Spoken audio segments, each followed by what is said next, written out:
4절에서 7절 말씀입니다. 갈라디아서 4장 4절에서 7절.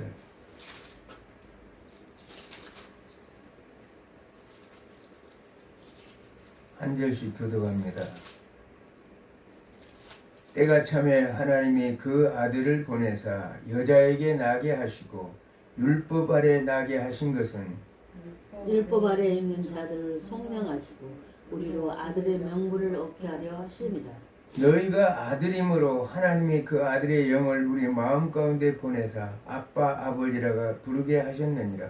그러므로 내가 이후로는 종이 아니요 아들이니 아들이면 하나님으로 말미암아 유업을 받을 자니라. 아멘. 안녕하십니까. 오늘은 성탄절 감사 예배를 하나님 앞에 드리고자 합니다. 오늘 본문에 때가 참에 하나님이 그 아들을 보내셨다 이렇게 말씀하고 있습니다. 하나님께서 약속된 창세기 3장 15절에 약속된 인류를 구속할 하나님 나라가 파괴되고 온 인류가 사탄의 발 아래 놓여서 혼돈과 공허와 흑암과 질서 속에 카오스의 세계 속에 있는 이 세계를 하나님의 창조적 질서를 회복시키기 위해서 예수 그리스도를 하나님께서 때가 참에 카이로스의 때가 참에 그 아들을 보내셨다고 이렇게 말하고 있습니다. 하나님께서 약속된 하나님이 이 땅에 오신 것은 에스겔 48장 35절의 말씀처럼 여호와의 샴무아의 축복이고 마태복음 1장 23절에 임마누엘의 축복입니다. 하나님의 이 땅에 거하시게 되는 쉐키나의 역사죠. 쉐키나 하나님의 거하시는 영광이 나타나는 그런 역사인 것을 봅니다. 예수 그리스도 이 땅에 오시면 그 당시에 때가 어떤 때입니까?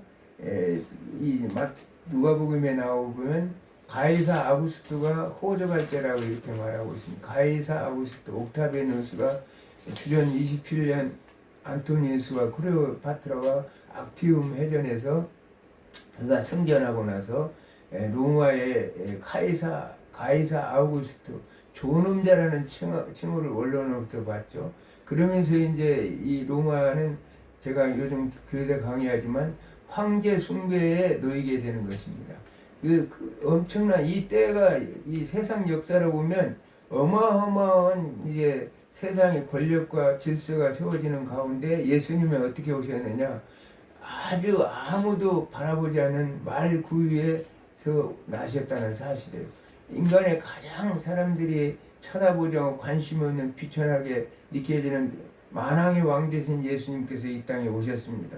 그러므로 인해서 구약의 예언대로 미가서 우리가 5장 2절의 말씀처럼 베들레헴 에브라다야 너는 유다 족속 중에 작을지라도 이스라엘 다스릴 자가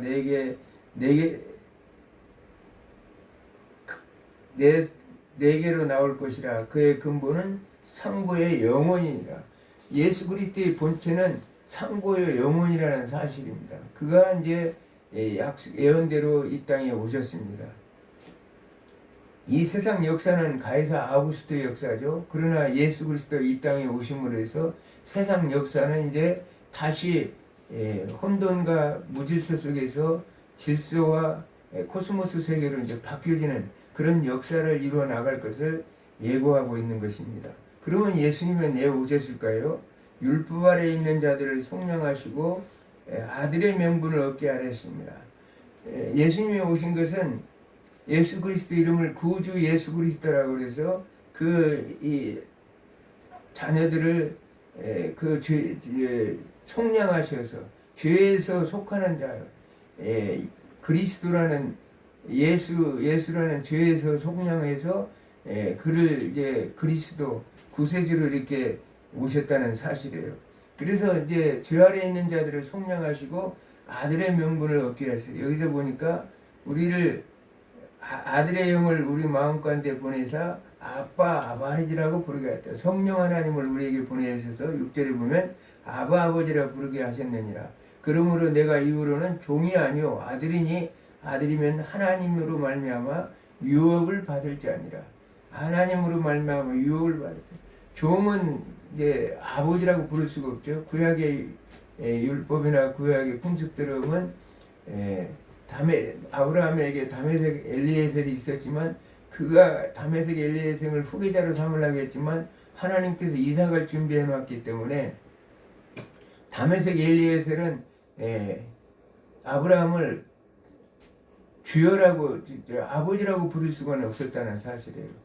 주라고는 부를 수 있었지만 주인이시여 이렇게 부를 수 있었지만 그 아버지라고 부를 수 없었는데 우리는 주 아래에 있었던 하나님과의 관계가 끊어진 우리들을 예수 그리스도께서 구원하셔서 그 아들로 만드셔서 자녀가 되게 하셔서 우리를 아버지로 부르게 하시기 위해서 이 땅에 오셨다고 말씀하고 있는 것입니다.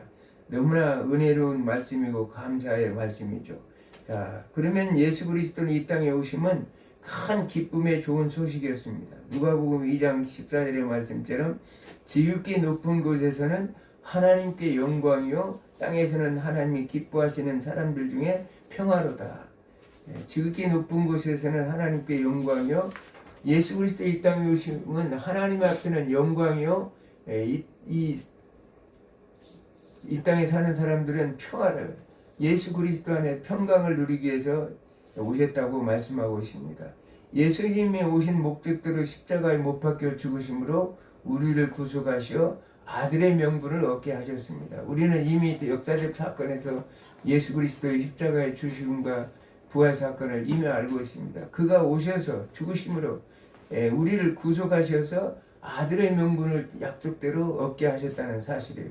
아들의 영을 우리 가운데 보내셔서 아빠, 아버지라고 예수 그리스도가 승천 이후에 성령 하나님을 보내셔서 우리를 성령의 감동 감화를 통해서 믿음으로 우리는 하나님을 아빠, 아버지라고 부를 수 있게 하셨다는 사실이에요. 그리고 예수님께서는 승천하실 때 예수님이 말씀하십니다. 사도행전 1장 10절에서 11절을 보면 올라가실 때 제자들이 자세히 하늘을 쳐다보고 있는데 흰옷 입은 두 사람이 그들 곁에 서서 이르되 갈릴리 사람들아 어찌하여 서서 하늘을 쳐다보느냐 너희 가운데 하늘로 올라가신 이 예수는 하늘로 올라가심을 본 그대로 오시리라 이렇게 말합니다. 예수님께서는 올라가신 그대로 이 땅에 다시 재림주로 오신다고 말씀하십니다. 요즘 잘못된 정치권에서 우리 대통령을 재림주이신가로 이렇게 숭배하고 있는데 그런 재림주가 아니라 잘못된 재림주가 아니라 예수 그리스도 온전하신 심판주이신 구주 예수 그리스도께서 오신다는 사실을 이렇게 말씀하고 있는 것입니다. 그러면 언제 오시나요? 마태복음 24장 6절에 보면 그러나 그날과 그때는 아무도 모르나니 하늘의 천사들도 아들도 모르고 오직 아버지만 아십니다. 왜 그러냐면 하나님은 삼위일체 하나님입니다. 그래서 하나님의 깊은 것이라도 통달하는 성령과 성부와 성자 하나님은 동일 본질이고 동일 본체이기 때문에 왜 모르겠습니까? 그러나 예수님이 이 말씀하시는 것은 아마 성부 하나님의 를 존중히 여기고 더 귀하게 말씀하시기 위해서 이 말씀을 하시지 않았나 이런 생각을 갖습니다. 왜냐하면 아들이 이 땅에 심판주로 오시는데 자신이 모르고 있으면 어떻게 되겠어요? 예수님께서는 하나님과 모든 것을 공유하고 하나님의 모든 깊은 것이라도 알고 계시는 분이시기 때문에 하나님만 아신다고 이렇게 말씀하고 있습니다. 그때를 말씀하실 때 예수님은 노아의 때와 같이 인자의 임함도 그러하리라. 홍수 전에 노아가 방주에 들어가던 날까지 사람들이 먹고 마시고 장가들고 시집가고 있으면서 홍수가 나서 그들을 다 멸하기까지 깨닫지 못하였으니 인자의 임함도 이와 같으리라. 예수님의 재림할 때는 오늘 시대와 마찬가지 노아의 홍수 때와 똑같죠. 먹고 마시고 장가가고 도대체 예수님이 오신다는 생각 자체를 예수 믿는 우리들 자신들도 예수님이 곧 오실 것이라는 생각, 종말론적 공동체적인 삶이라고 그랬죠. 지금 이 시대에도 초대교회 성도들처럼 예수 그리스도의 재림을 기다리는 종말론적 공동체의 삶이 되어야 되는데 그리하지 아니하고 먹고 마시고 즐기고 떠들고 시집가고 장가가고 내일 일은 남 몰라야 하고 그냥 그저 먹고 마시고 즐기면서 살아간다는 거죠. 우리의 미래에 대해서. 그래서 이제 홍수가 나기까지 깨닫지 못하더라. 오늘 이 세상 사람들이 제일 큰 문제는 뭐냐? 깨닫지 못한다는 거예요. 주님이 오실 것이라는 걸 깨닫지 못하기 때문에 내 마음대로, 내 생각대로, 내 의견대로 살아갑니다. 그러므로 해서 죄가 죄인 줄 모르고 살아가는 시대, 이 시대가 그랬죠. 죄가 죄인 줄 모르고 살아가는 시대, 도덕과 윤리가 무너진 시대, 소돔과 고모라 같은 시대에 살고 있다는 사실입니다. 오늘날 현실적으로 여러 가지 주변에 많이 보면 그래요. 우리는 지난 내가 교회사 강의하면서 스토아 학파, 에피쿠로스 학파를 얘기했어요. 스토아 학파는 금욕주의 학파죠. 이 세상 이런 거에 다 귀찮다, 모든 걸 다 모은다, 불안하다. 그러니 내가 차라리 모든 것을 절제하고 내 정욕을 죽여서 내 평정심을 찾아보자. 이런 학파고, 에피쿠로스 학파는 이 겟세라게라 마음껏 먹고 마시고 즐기고 쾌락을 즐기면서 이 고통의 세상을 잊어버리자. 이게 이제 에피쿠로스 학파인데 그리스 철학의 두 사조지만, 오늘날 이 시대가 양쪽 다 문제가 있는 것이 뭐냐면 그 결과적으로는 지나친 금욕주의나 지나친 쾌락주의는 하나님이 원하신 삶이 아니라는 거예요.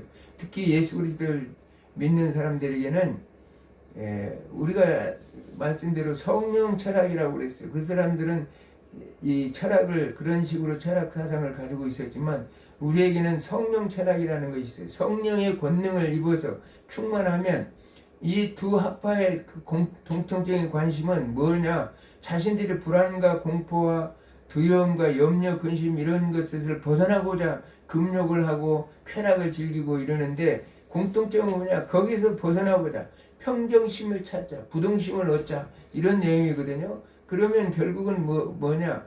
바로 그것을 초대교회 그 수없는 많은 순교자들은 사자의 무료 뜯기고 목이 잘리고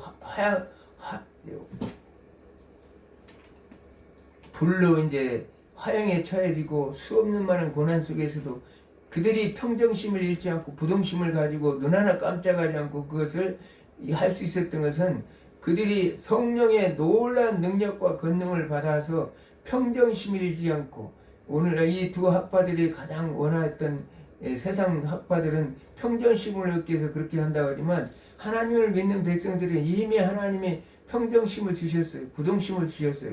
어떠한 환난 속에서도 너희가 담대하라고 예수님이 말씀하신 것처럼 그것을 담대하게 이길 수 있는 능력을 하나님께 주셨다는 사실이에요. 이를 위해서는 우리가 늘 말씀과 기도로 무장하고 깨어 있어야 된다는 거예요. 베드로전서 4장 7절의 말씀처럼 만물이 마지막에 가까웠으니 그러므로 너희는 정신을 차리고 근신하여 기도하라. 이 만물이 마지막에 가까웠다는 거예요.